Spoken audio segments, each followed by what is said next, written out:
الحمد لله نحمده ونصلي على رسوله الكريم أما بعد فقد قال الله تعالى في محكم التنزيل فأعوذ بالله من الشيطان الرجيم بسم الله الرحمن الرحيم وجاهدوا في الله حق جهاده هو اجتباكم وما جعل عليكم في الدين من حرج ملة أبيكم إبراهيم هو سماكم المسلمين صدق الله العظيم. கனிமிக்க அல்லாஹ்வின் நல்லடியார்களே, ஹஜ்ஜுக்காக ஹாஜிகள் எல்லாம் வீட்டை விட்டு கிளம்பி தங்களுடைய பயணங்களை அமைத்துக் கொண்டிருக்கக்கூடிய இந்த நேரத்தில் துல்காதாவுடைய மாதம் வந்து விட்டாலே, குறிப்பாக ரமதானுக்கு பிறகு இருக்கக்கூடிய ஷவ்வாலில் இருந்து துல்காதா குறிப்பாக ஹஜ்ஜுக்கான எல்லா தயாரிப்புகளும் உம்மத்தே முஸ்லிம் சமுதாயத்திற்கு மத்தியில் ஏற்பட ஆரம்பித்து விடும்.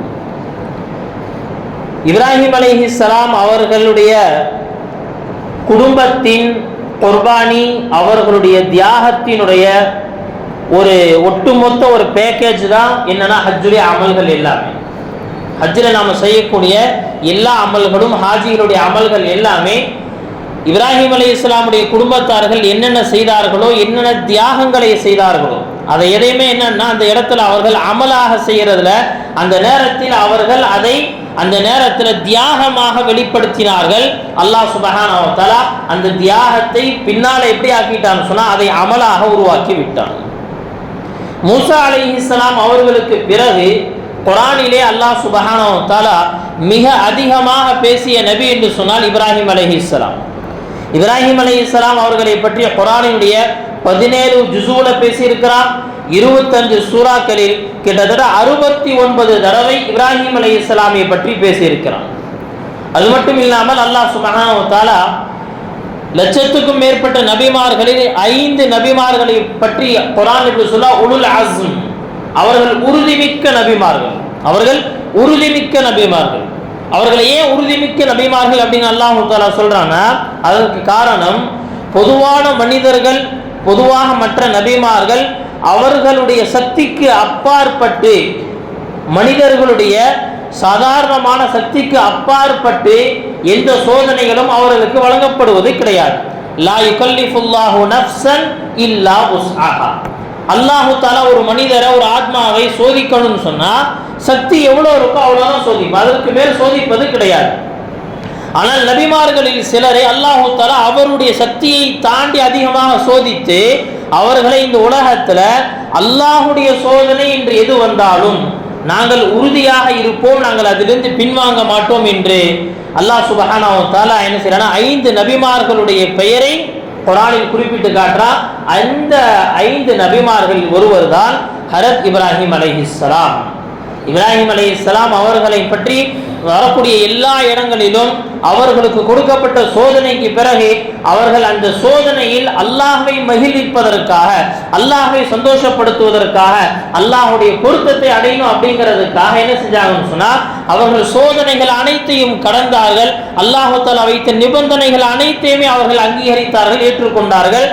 அல்லாஹ்வுடன் செய்த எல்லா உடன்படிக்கையும் பூர்த்தி செய்தார்கள். எனவேதான் இப்ராஹிம் அலைஹிஸ்ஸலாமை பற்றி அல்லாஹ் தஆலா குர்ஆன்ல பல்வேறு இடங்கள்ல சொல்றான். முதலாக அல்லாஹ் எங்க சொல்றானா பக்ரா சூராவுல முதல் ஜுஸூல சொல்றான். முதல் ஜுஸூல இப்ராஹிம் அலைஹிஸ்ஸலாம் அவர்களை பற்றி பேசும் பொழுது அவர்கள் எங்க வாழ்ந்தாங்க என்ன அப்படிங்கிற எந்த டீடைல்ஸும் கொடுக்கல. டைரக்டா அல்லாஹ் தஆலா அவர்களை பற்றி இப்படிதான் பேசுறா. வஇதிபு தரா இப்ராஹிம் ரப்புஹு பிகலிமாத்தின் ஃபஅதம்மஹு. இப்ராஹிம் என்ற ஒரு நபி இருந்தார். அவருடைய ரப்ப அவரை பல்வேறு சோதனைகளில் அவரை ஆழ்த்தினார். 1-2 சோதனைகள் அல்ல, பிகலிமாத்தின் பல்வேறு சோதனைகளில் ஆழ்த்தினான். ஃபஅதம்மஹுன் எல்லா பரீட்சையிலும் அவர் பாஸ் ஆயிட்டார் அப்படிங்கிறத விட அல்லாஹ் தஆலா சொல்றாரு எல்லாத்துலயும் ஒரு சென்டம் எடுத்துட்டார்.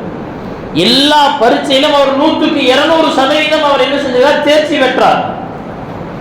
அல்லாஹ்வை ஆசானாக வைத்து இப்ராஹிம் அலைஹிஸ்ஸலாமை மாணவராக வைத்தால் இந்த ஸ்டூடெண்ட் என்ன பெஸ்ட் இல்ல, பெஸ்ட்டுக்கு மேல எத்தனை ஸ்டூடெண்ட் இருக்கோ அவ்வளவு உயர்ந்த ஸ்தானத்தை இப்ராஹிம் அலைஹிஸ்ஸலாம் அடைந்திருக்கிறார். நிமிக்கல்லாஹ்வின் நல்லடியார்களே, குர்ஆன்ல அல்லாஹ் சுப்ஹானஹு வ தஆலா இந்த இப்ராஹிம் அலைஹிஸ்ஸலாம் அவர்களை பல்வேறு வார்த்தைகளின் மூலமாக, பல்வேறு புகழ் வார்த்தைகளின் மூலமாக அழைக்கிறான், நினைவு கூறுகிறான். ஒரு இடத்துல அல்லாஹ் தஆலா சொல்லுவான், இமாமன் லின்னாஸ், மக்களுக்கெல்லாம் இவர்தான் தலைவர், மக்களுக்கெல்லாம் இவர்தான் இமாமை போன்றவர். இன்னொரு இடத்துல அல்லாஹ் தஆலா இப்படி சொல்லுவான், அவர்கள் ஒரு உம்மத், அவர்கள் ஒரு உம்மத், தனி மனிதரை ஒரு சமூகம் என்று அல்லாஹ் தஆலா அழைக்கிறான். காரணம் என்ன? அவருடைய செயல்கள் அனைத்துமே தனி மனிதருடைய செயலை போன்றல்ல, ஒரு சமூகம் சேர்ந்து, ஒரு கூட்டமைப்பு சேர்ந்து, ஒரு இயக்கங்கள் சேர்ந்து எதெல்லாம் செய்யணுமோ அதெல்லாம் தனி நபராக நின்று சாதித்தார் இந்த உலகத்தில். எனவே அவர் ஒரு உம்மத். அதே போல அல்லாஹ் சுப்ஹானஹு வ தஆலா அவர் சொல்ற அல்லாஹ், அல்லாஹ் அப்படின்னா என்ன? ரொம்ப இரக்க சுபாவம் உள்ளவர், ரொம்ப இரக்கமுள்ள மனம் உள்ளவர். ஹலீம், ஹலீம் ரொம்ப பொறுமைசாலி. ஒன்று இருக்கு என்னன்னா சபர், பொறுமை. ஹலீம் அப்படிங்கிறது எப்படின்னு சொன்னா, எவ்வளவு சிரமங்கள் வந்தாலும் அதை சகித்துக் கொள்வார், அதை சகித்துக் கொள்வார். அது மட்டும் இல்ல, அவர் சஹி, அது மட்டும் என்னது அல்லாஹ் சுப்ஹானஹு வ தஆலா சொல்றான், அவருடைய தனவந்த தன்மை, கொடைத்தன்மை எப்படி இருந்துச்சு. மலக்குகள் இறங்கி வீட்டுக்குள்ள வந்திருக்கிறாங்க. என்ன சார், மனித ரூபத்துல வந்த மலக்குகள் பார்த்து நேரா வீட்டுக்கு வெளியே போறாரு. போய் என்ன செஞ்சாரு, ஒரு கண்ணுக்குட்டியை அறுத்து என்ன செஞ்சு கொண்டாருன்னா சமைத்து கொண்டு வந்து முன்னால் வைத்து விட்டார். ஒரு முழு மாட்டையும் கொண்டு வந்து முன்னாடி வச்சுட்டார், சாப்பிடுங்க. இப்ராஹிம் அலைஹிஸ்ஸலாம் அவர்களை பற்றி இவ்வாறு வரலாறுல சொல்லப்படும், இப்ராஹிம் அலைஹிஸ்ஸலாம் அவர்கள் விருந்தினர் இல்லாமல் அவர்களுடைய சாப்பாடு போவது கிடையாது. அவங்க சாப்பிட்டா யாராவது ஒருவருக்கு விருந்தளித்து விட்டுதான் சாப்பிடுவார். இதே போல ஹதீஸுடைய கிதாபுகளில் அவரை பற்றி சொல்லப்படும், இவர் அபுல் அம்பியா, நபிமார்களின் தந்தை. நபிமார்களின் தந்தை அப்படிங்கிறது இந்த விதத்துல பார்க்கிறோம். இப்ராஹிம் அலைஹிஸ்ஸலாம் அவர்களுடைய காலம் தொட்டு அதற்கடுத்து இந்த உலகத்துல நபி ஸல்லல்லாஹு அலைஹி வஸல்லம் அவர்கள் வரைக்குமே தொடர்ந்து நபிமார்கள் வர்றாங்க. அவருடைய சந்ததியில தொடர்ந்து நபிமார்கள், இஸ்மாயில் அலைஹிஸ்ஸலாம், இஸ்ஹாக் அலைஹிஸ்ஸலாம், இந்த ரெண்டு சந்ததிகள் தனியாக பிரிந்து இஸ்மாயில் அலைஹிஸ்ஸலாம் அவர்களுக்கு பிறகு முஹம்மது ஸல்லல்லாஹு அலைஹி வஸல்லம் அவர்கள் தான் இஸ்ஹாக் அலைஹிஸ்ஸலாமுடைய அந்த சந்ததி எடுத்துட்டோம்னு சொன்னா தொடர்ந்து வெறும் நபிமார்கள் தான். இவருடைய மகன், அவருடைய மகன் இப்ராஹிம் அலைஹிஸ்ஸலாமுடைய மகன் இஸ்ஹாக் அலைஹிஸ்ஸலாம், இஸ்ஹாக் அலைஹிஸ்ஸலாமுடைய மகன் யாக்கூப் அலைஹிஸ்ஸலாம், யாக்கூப் அலைஹிஸ்ஸலாமுடைய மகன் யூசுப் அலைஹிஸ்ஸலாம். இப்படி பார்த்தீங்கன்னு சொன்னா தொடர்ந்து நபிமார்களாக இருப்பாங்க. வேதங்களும் அவர்களுக்கு வழங்கப்பட்டுச்சு. எனவேதான் இவருக்கு பேர் என்ன, அபுல் அம்பியா, நபிமார்களின் தந்தை. கண்ணியமிக்க அல்லாஹ்வின் நல்லடியார்களே, அது மட்டும் இல்ல, அல்லாஹ் குர்ஆன்ல ஒரு இடத்துல இப்படி சொல்லி காட்டுவா, வத்தஹதல்லாஹு இப்ராஹிம கலீலா, இப்ராஹிம் அலைஹிஸ்ஸலாம் அவர்களை என்னுடைய நேசராக நான் ஏற்றுக்கொண்டேன், என்னுடைய நேசனாக, பெஸ்ட் ஃப்ரெண்டாக என்ன செஞ்சேன், நான் அங்கீகரித்துக் கொண்டேன் என்பதாக அல்லாஹ் தஆலா சொல்றான். இதற்கெல்லாம் என்ன காரணம்? அவர்களுடைய வாழ்க்கையில் அவர்கள் அல்லாஹுக்காக தன்னை அர்ப்பணித்த விதம். அந்த மாதிரி இப்ராஹிம் அலைஹிஸ்ஸலாம் அவர்களை பற்றி இன்ஷா அல்லாஹ் தொடர்ந்து அடுத்தடுத்த ஜுமாக்கள்ல பார்ப்போம். நாம ஆரம்ப கட்டமாக என்ன செய்யணும், சில விஷயங்களை நினைவு கூர்ந்து அடுத்தடுத்து அவருடைய வாழ்க்கையில் நடந்த படிப்பினைக்குரிய எத்தனையோ சம்பவங்களை அல்லாஹ் தஆலா சொல்லி காட்டுறார். அது அனைத்தையுமே நாம் பார்க்க இருக்கிறோம் இன்ஷா அல்லாஹ். இப்ராஹிம் அலைஹிஸ்ஸலாம் அவர்களுடைய பிறப்பு எங்க நடந்துச்சு அப்படிங்கிறதுல வரலாற்று ரீதியாக சில மாற்று கருத்துக்கள் இருந்தாலும் சில வரலாற்று கிதாபுகள்ல இந்த அளவுக்கு சொல்றாங்க, ஈராக் நாட்டுல பாபுல் அப்படிங்கிற அந்த நகரத்தில் பிறக்கிறார் இப்ராஹிம் அலைஹிஸ்ஸலாம். இப்ராஹிம் அலைஹிஸ்ஸலாம் அவர்கள் பிறக்கும் பொழுது அவர்களுடைய காலத்துல மக்கள் எப்படிப்பட்ட சூழல்ல இருக்கிறாங்கன்னா, எங்கு பார்த்தாலும் அல்லாஹுக்கு இணை வைக்கக்கூடிய மக்கள், எங்கு பார்த்தாலும் இணை வைக்கக்கூடிய மக்கள். அந்த ஷிர்க்ல பல்வேறு விதமான ஷிர்க்கள் அவங்கள்ட்ட இருக்கு. அதுல 3 பாகங்களாக, 3 பிரிவினர்களாக மக்களை பிரிக்கிறாங்க. முதலாவது கூட்டம் அவர்கள் யார் என்று சொன்னால் சிலை வணக்கம் செய்யக்கூடியவர்கள், தன்னுடைய கைகளால் சிலைகளை செஞ்சு என்ன செய்யறாங்க, அதை வணங்கக்கூடியவர்கள். இரண்டாவது கூட்டம் நட்சத்திரம், சூரியன், சந்திரன், இதை வணங்கக்கூடிய கூட்டம். மூன்றாவது கூட்டம் அரசர்களையே தங்களுடைய ரப்பாக, தங்களுடைய கடவுளாக, தெய்வங்களாக அங்கீகரித்த கூட்டம். இப்படி 3 கூட்டங்களாக இப்ராஹிம் அலைஹிஸ்ஸலாம் அவர்கள் பிறக்கக்கூடிய அந்த சமூகம் வாழ்ந்து கொண்டிருக்கு. இது இப்ராஹிம் அலைஹிஸ்ஸலாமுடைய சமூகம். சரி, இவர்கள் எந்த வீட்டில் பிறக்கிறார்கள்? இப்ராஹிம் அலைஹிஸ்ஸலாம் அவங்க எந்த வீட்டில் பிறக்கிறாங்க? ஏதாவது ஏகத்துவத்தினுடைய தௌஹீதுடைய அல்லாஹ்வை வணங்கக்கூடிய இந்த வீட்டில் பிறக்கிறார்களா என்று கேட்டால் கிடையவே கிடையாது. சிலைகளை செய்கின்ற, சிலைகளை உருவாக்குகின்ற அந்த குடும்பத்தில் பிறக்கிறார். அந்த குடும்பத்தினுடைய தலைவர் யாரு? ஆசர். ஆசர் யாரு அப்படின்னா ரெண்டு கருத்துக்கள். ஒன்னு என்ன அப்படின்னு சொன்னா, ஹஜ்ரத் இப்ராஹிம் அலைஹிஸ்ஸலாம் அவர்களுடைய தந்தை என்பது ஒரு கருத்து. இன்னொரு கருத்து என்ன, ஹஜ்ரத் இப்ராஹிம் அலைஹிஸ்ஸலாமுடைய தந்தை கிடையாது, மாறாக தந்தையின் சகோதரர். இப்ராஹிம் அலைஹிஸ்ஸலாம் அவருடைய தந்தை இறந்த பிறகு இப்ராஹிம் அலைஹிஸ்ஸலாம் அவர்களை அவருடைய சிறிய தந்தை என்ன செய்கிறார்? வளர்த்திருக்கிறார். அவருடைய பெயர் தான் ஆசர். அரபுகளை பொறுத்த வரைக்கும் என்ன செய்வான, சிறிய தந்தையையும் அத்தான் கூப்பிட்டே பழக்கம், அப்பான் கூப்பிட்டே பழக்கம். எனவே என்ன செய்யறாங்கன்னா, அல்லாஹ் தஆலா குர்ஆன்ல சொல்லும் பொழுது வைத் கால இப்ராஹீமு லி அபீஹி ஆசர், இப்ராஹிம் தன்னுடைய தந்தை ஆசருக்கு இவ்வாறு சொன்னார். அப்ப உண்மையில் இந்த இடத்துல தந்தைங்கிறது அல்லாஹ் தஆலா சொல்றானே, உண்மையான தந்தையான்னு கேட்டா அரபுகளிடத்தில் இருக்கக்கூடிய அந்த புழக்கத்தை அல்லாஹ் தஆலா என்ன செய்யறான், இந்த இடத்துல எடுத்து காட்டுறான். சரி, அது மட்டும் இல்லாம இந்த சமூகத்திலேயே மிக கண்ணியமான குடும்பம். ஏங்க, இவர் கடவுளை உருவாக்கக்கூடியவர், கடவுளை உருவாக்குறாருங்கிறதுனால ரொம்ப கண்ணியமான குடும்பம். அரச குடும்பத்திற்கு நிகரான கண்ணியத்தை மக்கள் இவர்களுக்கு கொடுப்பார்கள். இந்த குடும்பத்துல தான் ஹஜ்ரத் இப்ராஹிம் அலைஹிஸ்ஸலாம் பிறக்கிறார். இந்த குடும்பத்தில் பிறந்த இப்ராஹிம் அலைஹிஸ்ஸலாம் என்ன செய்யப்படுதுன்னு சொன்னா, இந்த குடும்பத்திற்கு நேர் மாற்றமான கருத்துக்களை மக்களுக்கு மத்தியில் பிரகடனம் செய்கிறாங்க.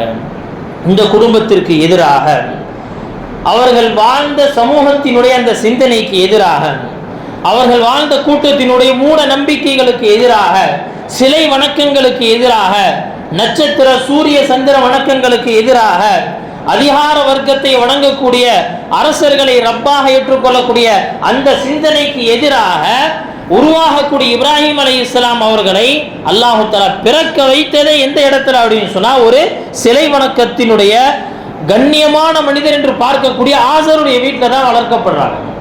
கண்ணியமிக்க அல்லாஹ்வின் நல்லடி, இது அல்லாஹ்வுடைய சுன்னத். இது அல்லாஹ்வுடைய சுன்னத். என்னங்க அல்லாஹ்வுடைய சுன்னத்து? மக்கள் எதெல்லாம் பாதகம் நினைக்கிறாங்களோ, எதெல்லாம் இதுக்கு நமக்கு எந்த சாதகமுமே நடக்காது அப்படின்னு நினைக்கிறாங்களோ, அந்த இடத்திலிருந்து அல்லாஹ் தஆலா சாதகமான சூழலை உருவாக்குவார். இதுதான் அல்லாஹ்வுடைய வல்லமை. மனிதர்களுடைய அறிவு எங்கு முற்று பெற்று போகுமோ அந்த இடத்துல தான் அல்லாஹ் தஆலா என்ன செய்வானா, அவனுடைய அறிவு, அவனுடைய சக்தி, அவனுடைய வல்லமை என்னங்கிறத உருவாக்கி காட்டுவான். இது அல்லாஹ்வுடைய சுன்னத். எடுத்தவனே மூசா அலைஹிஸ்ஸலாம் நீங்க போற வழியில ஒரு கடல் வரும், அங்க போய் குச்சியை வச்சு அடிச்சீங்கன்னா என்ன கடல் ரெண்டா பிறகு அப்படியே கிராஸ் பண்ணி போயிடலாம் அப்படின்னு சொல்லிடல. கிளம்பி போங்க அப்படின்ட்டு அவ்வளோ, எந்த வழியில போகணும் போறாங்க, அவ்வளோ கிளம்பி போயிட்டே இருக்கிறாங்க.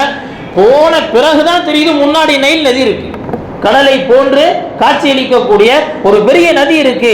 இப்ப என்ன செய்யறாங்க, இந்த இடத்துல இப்பதான் அல்லாஹ் தஆலா பார்க்கறான் யாருடைய ஈமான் எப்படி இருக்கு, இறை நம்பிக்கையில மூசா எப்படி இருக்கிறார், மூசாவுடைய கூட்டம் எப்படி இருக்கு அலைஹிஸ்ஸலாத்து வஸ்ஸலாம்.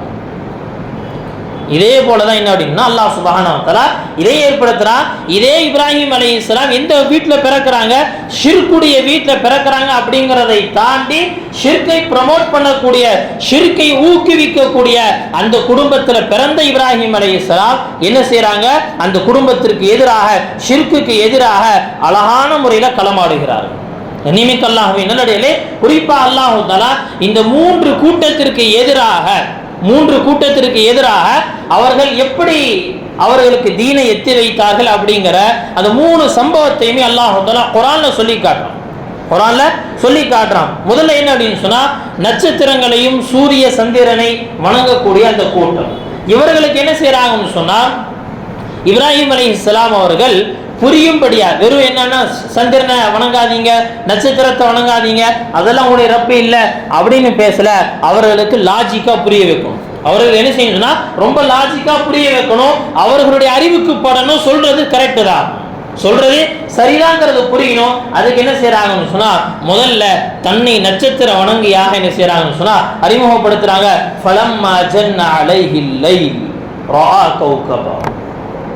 அல்லாஹ் தஆலா குர்ஆனை சொல்லி காட்டுறா, எப்ப இரவு நேரம் வந்துருச்சோ என்ன செய்யறாங்க, மூசா ஹஜ்ரத் இப்ராஹிம் அலைஹிஸ்ஸலாம் சொல்றாங்க, அந்த நட்சத்திரத்தை பார்த்து சொல்றாங்க, ஹாதா ரப்பி, இதுதான் என்னுடைய ரப்பாட் இருக்கு, இதுதான் என்னுடைய ரப்பாட் இருக்கு அப்படின்னு. இரவு கழிஞ்சிருச்சு. ஃபலம்மா அஃபல, எப்போ அந்த நட்சத்திரங்கள் மறைந்ததோ அவர் சொன்னாரு, மறையக்கூடியது எப்படிப்பா ரப்பாக இருக்கும்? ரப்புன்னு சொன்னா நைட்டு ஒரு காலையில காணாம போயிருமா? இதை எப்படி ஏத்துக்கிறது அப்படின்னு. இப்ப என்ன செய்யறாங்கன்னா மக்கள், என்னடா நைட்டு ஒரு மாதிரி பேசுறாரு, பகல்ல ஒரு மாதிரி பேசுறாரு அப்படின்னு. சரி, மறுநாள் இரவு ஃபலம்மா ரஅல் கமர பாஸிகன், இப்ப என்ன ஆகுதுன்னு சொன்னா நல்ல தெளிவான நிலா சந்திரன் வானத்துல இருக்கு. சொன்னாங்க கால ஹாதா ரப்பி, இது என்னுடைய ரப்பாக இருக்கும் போல. ஃபலம்மா அஃபலத், எப்ப இதுவும் மறைஞ்சதோ, கால, இப்ப சொன்னாங்களா, இன்னி லா உஹிப்புல் ஆஃபிலின், இந்த மறையறதெல்லாம் எனக்கு பிடிக்காது. ல இல்லம் யஹ்தினி ரப்பி லஅகூனன்ன மினல் கௌமில் ضالين, ஒரு கால் என்னுடைய ரப்பு எனக்கு வழிகாட்டாம போயிட்டான்னு சொன்னா நான் வழிகட்டு போயிடுவேன், வழிகாட்டாமட்டா நான் வழிகட்டு போயிடுவேன். இப்போ என்ன செய்யறாங்க சொன்னா மறுநாள் பகல்ல அவங்களுக்கு புரிய வைக்கிறாங்க. பார்த்தா பெருசா சூரியன் வந்து நிக்குது. ஃபலம்மா ரஅ ஷம்ஸ பாஸிகத்தன் قال ஹாதா ரப்பி ஹாதா அக்பர், சொன்னாங்க இதுவரைக்கும் வானத்துல பார்த்ததுல இந்த சூரியன் இந்த ரொம்ப பெருசா தெரியுது, அப்ப இதுதான் என்னுடைய கடவுள் அப்படின்னு சொல்லி சொல்றாங்க.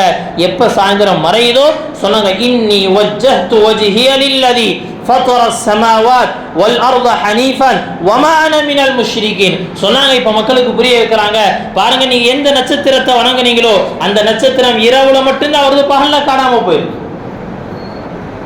எந்த சந்திரனை வணங்குறீங்களோ இரவில் மட்டும்தான் இருக்கு, பகல்ல காணாம போயிருது. எந்த சூரியனை வணங்கணும்னு நினைக்கிறீங்களோ காலையில வருது, மாலையில மறைந்து போயிருது. நான் இந்த வானங்களையும் பூமியையும் படைத்த அந்த ரப்பின் பக்கம் முன்னோக்கக்கூடிய என்பதாக சொல்லி என்ன செய்றாங்க, தன்னுடைய அந்த தௌஹீத், அந்த ஏகத்துவத்தை வெளிப்படுத்துறாங்க. உடனே எல்லாம் சண்டைக்கு வந்துட்டாங்க. வஹாஜஹு கௌமு, வஹாஜஹு கௌம், எல்லாம் சண்டைக்கு வந்துட்டாங்க. என்ன இப்படி பேசிட்டு இருக்கிறீங்க? தெய்வத்தை பத்தி பேசினா என்ன ஆகும் தெரியுமா? சாமி கண்ணை குத்திரும் அப்படிங்கிற மாதிரி என்ன செய்யறாங்க, தெய்வத்தை பத்தி பேசினா உனக்கு அது ஆயிரும் இதாயிரும், கண்ணு தெரியாம போயிரும், உன்னுடைய குடும்ப நாசமா போயிரும் சொன்னாங்களா? என்ன சும்மா பயமுறுத்தி பாக்குறீங்களா? வஹாஜஹு கௌமு قال atuhajjuni fillah, அல்லாஹ்வுடைய விஷயத்துல என்கிட்ட என்ன செய்றீங்க, சண்டை போட்டுட்டு இருக்கீங்களா? وكيف اخاف ما اشركتم ولا تخافون, நீங்க அல்லாஹ்வை பயப்பட மாட்டேங்கிறீங்க, உங்களுடைய கைகளால செய்த இந்த சிலைகளுக்கு நான் பயப்படணுமா? இந்த சிலைகளை வச்சு நான் பயப்படணுமா? என்ன சொல்றாங்க அந்த இடத்துல? முதல்ல அந்த மக்களுக்கு அவர்களுடைய மைண்ட்ல புரியும்படியாக அறிவார்ந்த முறையில லாஜிக்கா எல்லா விஷயத்தையும் புரிய வச்சுட்டு அதற்கடுத்து என்ன செய்யறான்னா தன்னுடைய ஏகத்துவத்தை, தன்னுடைய தௌஹீத, தன்னுடைய அந்த தாவத்தை முன் வைக்கிறாங்க. இது நட்சத்திரத்தையும் சூரியனையும் சந்திரனையும் வணங்கக்கூடிய அந்த கூட்டத்தார்களோடு நடந்த விவாதம், அவர்களுக்கு புரிய வைத்த விதம். இது விவாதம் கிடையாது, அசல்ல கீழே வந்து கடைசி ஆயத்து பார்த்தீங்கன்னா அந்த கூட்டத்தார்கள் விவாதித்தார்களே தவிர என்ன செய்யல, இப்ராஹிம் அலைஹிஸ்ஸலாம் சண்டைக்கோ சச்சரவுக்கோ எதுக்குமே போகல. அவர்கள் அழகான முறையில் புரிய வைக்க முயல்கிறார்கள். இரண்டாவது இன்னொரு கூட்டம், அரசர்களை தன்னுடைய ரப்பாக ஏற்றுக்கொள்ளக்கூடிய கூட்டம். இப்ப என்ன செய்யறாங்கன்னா டைரக்டா இந்த மக்கள்கிட்ட பேசவே இல்லை, இந்த மக்கள்கிட்ட பேசவே இல்லை. அரசர்களை ரப்பாக ஏற்றுக்கொள்ளக்கூடிய அந்த மக்கள்கிட்ட பேசல. அரசர் புரசல என்னதுன்னா இப்ராஹிம் அலைஹிஸ்ஸலாமுடைய அந்த தகவல் நேர அரசருக்கு போயிருச்சு. நேர அரசர்கிட்டயே போய் பேச ஆரம்பிச்சாங்க. அலம் தர இலல்லதி ஹாஜ்ஜ இப்ராஹீம ஃபீ ரப்பிஹி அன் ஆதாஹு அல்லாஹுல் முல்க். இப்ப என்ன செய்யறாங்க, டைரக்டா தன்னுடைய ரப்புடைய விஷயத்தை என்ன செய்யறாங்கன்னா அரசரத்திலே பேசுறாங்க. அந்த அரசர் என்ன செய்யறாங்கன்னா போய் உன்னுடைய ரப்ப என்ன செய்வா அப்படின்னு கேட்டப்ப என்ன சொல்றாங்க, என்னுடைய ரப்ப என்ன செய்வான்னா அவன் உயிரையும் கொடுப்பான், உயிரை எடுக்கவும் செய்வான்.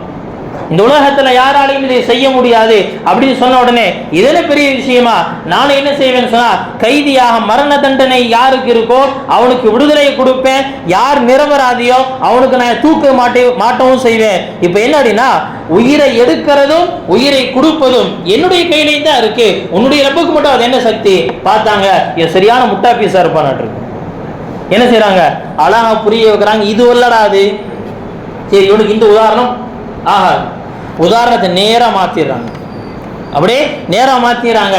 சொன்னாங்க என்னுடைய இறைவன் தினமும் காலையில என்ன செய்யறான், கிழக்கிலிருந்து சூரியனை உதிக்க வைக்கிறான், நீ முடிஞ்சா மேற்கிலிருந்து உதிக்க வச்சு காட்டு, அவ்வளவுதான். என்ன பதில் சொல்வதுன்னு தெரியல. அப்படியே அடங்கி போய் என்ன சொன்னா அந்த சபையே நிசுப்தமாயிருச்சு. அதற்கு பிறகு அவன் இஸ்லாத்தை ஏற்றுக்கொள்ளல, அல்லாஹ் ஏற்றுக்கொள்ளலைங்கிறது வேற விஷயம். ஆனால் அவனுக்கு எதிராகவும் ஹரத் இப்ராஹிம் அலைஹிஸ்ஸலாம் அவர்கள் அறிவார்ந்த முறையில் என்ன செய்யறாங்கன்னு சொன்னா அவனுக்கு புரிய வைக்கிறாங்க, ரப்புன்னா எப்படி சக்தி உள்ளவன் தெரியுமா, நீ நினைக்கிற மாதிரி இல்ல ரப்புங்கிறது. அவனுடைய சக்தி, அவனுடைய வல்லமை, அவனுடைய ஆற்றல் அப்படிங்கிறது எல்லாத்தையும் விட அலாதியானது. நான் ஏற்றுக்கொண்ட ரப்புங்கிறவ சாதாரணமானவன் இல்லை என்பதை அவனுக்கு புரிய வைத்தார்கள். அதே போல இப்ராஹிம் அலைஹிஸ்ஸலாம் அவர்கள் சந்தித்த மூன்றாவது கூட்டம் யார் அப்படின்னு சொன்னால் சிலைகளை வணங்கக்கூடியவர்கள். முதல்ல என்ன செய்யறாங்கன்னா இதை தன்னுடைய தந்தைக்கு தான் புரிய வைக்கிறாங்க. அதாவது தன்னுடைய சச்சான்னு சொல்ல தன்னுடைய தந்தை அவங்களுக்கு என்ன செய்யறாங்க புரிய வைக்கிறாங்க. யா அபத்தி, ஓ என்னுடைய தந்தையை ரொம்ப ரெக்யூஸ்டா பேசுறாங்க, இதெல்லாம் நீங்க செய்யாதீங்க, இதுக்கெல்லாம் எந்த சக்தியும் இல்லை அப்படின்னு. ஆனா என்ன செய்யறாருன்னா தந்தை அவருக்கு பதில் கொடுக்கும் பொழுது ரொம்ப வேகமா என்ன செய்யறாரு அதை சொல்றாரு. இன்ஷா அல்லாஹ் அதை அடுத்து வரக்கூடிய நாட்கள்ல பார்ப்போம். இப்ப இதற்கு ஏதாவது ஒரு முடிவு கட்டணும். என்ன செய்யறாங்கன்னு சொன்னா ஒரு நாள் திருவிழா நடக்குது. அந்த திருவிழா நேரத்துல என்ன செய்யறாங்க எல்லா மக்களும் என்ன செய்யறாங்கன்னு சொன்னா சிலைகளை எல்லாத்தையும் ஒரு இடத்துல வச்சுட்டு, வீட்டுக்கு ஒரு சிலை இருக்கும், எல்லாத்தையும் கொண்டு வந்து என்ன ஒரே இடத்துல வச்சு என்ன செஞ்சாங்க எல்லாம் கிளம்பி போயிட்டாங்க. ஏதோ ஒரு இடத்துக்கு போயிட்டு திரும்பி வரணும். அந்த கேப்ல என்ன செய்யறாங்கன்னா இப்ராஹிம் அலைஹிஸ்ஸலாம் உள்ள நுழையிறாங்க. எல்லாருமே அடிக்கடி கேள்விப்பட்ட சம்பவம், இருக்கக்கூடிய சின்ன சிலைகள் எல்லாத்தையும் உடைச்சிட்டாங்க. முதல்ல உள்ள வந்து என்ன செய்யறாங்கன்னா ஃபராக இலா ஆலிஹத்திஹிம் ஃபகால அலா தக்குலூன், நேரா அந்த சிலைகள்கிட்ட வந்து ஏன் சாப்பிட வேண்டியது தானே, சாப்பாடு வச்சிருக்கல சாப்பிட வேண்டியது தானே, ஏன் சாப்பிட மாட்டியா, காது கேட்காதா, தண்ணீர் குடிக்க வேண்டியது தானே, காலால குரு, ஏன் நீங்க சாப்பிட மாட்டீங்க அப்படி எல்லாம் பேசி என்ன செய்யறாங்க. கடைசியா இருக்கிற கோடார் எடுத்து எல்லாத்தையும் உடைச்சிட்டு அது என்ன செய்யறாங்க ஒரே ஒரு பெரிய சிலைக்கு பக்கத்துல அதை வச்சுட்டு கிளம்பி போயிட்டாங்க.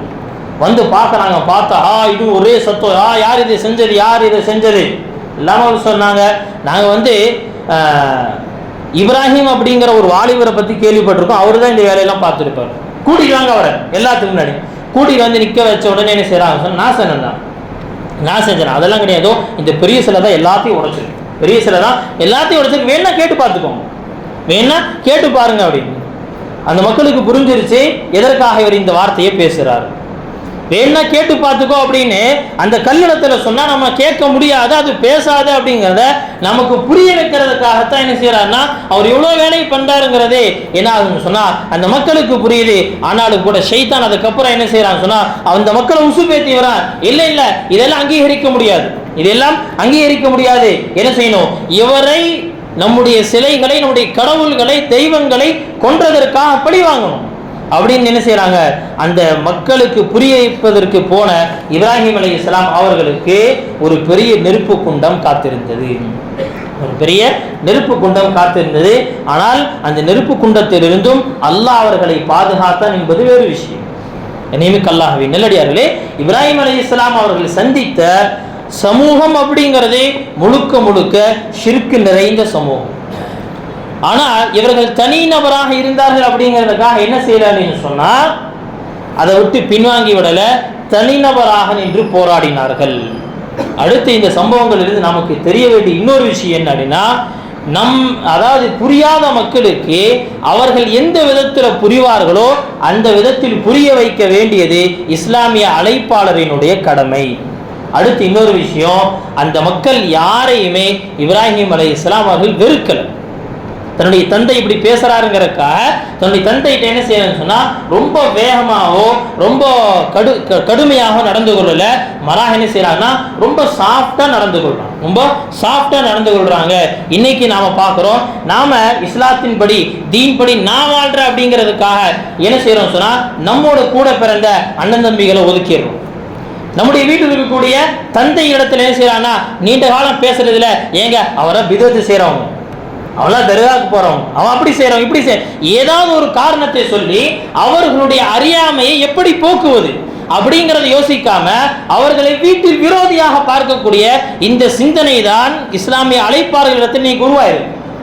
நீமிக்கல்லாஹ்வின் நல்லடியார்களே, இது உள்ள இப்ராஹிம் அலைஹிஸ்ஸலாம் அவர்கள் மூலமாக நமக்கு அல்லாஹ் கற்றுத்தருவது என்னன்னா, எதிரி எப்படிப்பட்டவராக இருந்தாலும் அவரை எந்த முறையில் அணுகணும் அப்படிங்கிறத அல்லாஹ் சுப்ஹானஹு வ தஆலா நமக்கு கற்றுக் கொடுக்கிறார். அந்த முறையில் அணுகும் பொழுது அவர்கள் எதிராக சில சமயத்தில் திரும்புவாங்க. ஆனாலும் கூட இஸ்லாமிய அழைப்பாளருடைய உள்ளத்துல எந்த விதமான நெருடலோ எந்த விதமான விரோதமோ உண்டாக கூடாது என்பதைத்தான் இந்த சம்பவங்களின் மூலமா அல்லாஹ் சுப்ஹானஹு வ தஆலா நமக்கு கற்றுத்தருகிறார். அல்லாஹ் சுப்ஹானஹு வ தஆலா நாம் வாழக்கூடிய இந்த இந்தியாவில் இஸ்லாமிய அழைப்பு பணி மேற்கொள்ளக்கூடிய பாக்கியத்தை தந்தருள்வானாக. அவ்வாறு எதிர்கொள்ளக்கூடிய சமயத்துல பேசக்கூடிய சமயத்துல நமக்கு ஏதாவது துன்பங்களும் சிரமங்களும் வந்தால் என்ன செய்யணும்னு சொன்னா அல்லாஹ் குர்ஆன்ல சொல்ற மாதிரி எப்பெல்லாம் முஹம்மது ஸல்லல்லாஹு அலைஹி வஸல்லம் அவர்களுக்கு நபி அவர்களுக்கு சிரமம் இவ அல்லாஹ் தஆலா நபிமாருடைய சம்பவங்களை இறக்கி கொடுப்பா. அந்த சம்பவத்தின் மூலமாக சொல்லுவான் கதாலிக லினுஸப்பித பிஹி ஃபுஆதக். நபியே இந்த எல்லா சம்பவத்தையும் சொல்றது எதுக்கு தெரியுமா?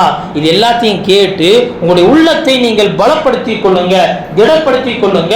இது உங்களுக்கு மட்டுமே வந்துச்சு அப்படின்னு நினைக்காதீங்க என்பதை அல்லாஹ் தஆலா புரிய வைக்கிறான். அல்லாஹ் சுப்ஹானஹு வ தஆலா உறுதியான உள்ளத்தோடு இஸ்லாத்தை அழகான முறையில் எத்தி வைக்கக்கூடிய பாக்கியத்தை அல்லாஹ் நம் அனைவருக்கும் தந்தருள்வானாக. வ ஆகிரு தஅவானா அனில் ஹம்துலில்லாஹி ரப்பில் ஆலமீன். சுன்னத்துல்லாஹி சுன்னத்துல்லாஹி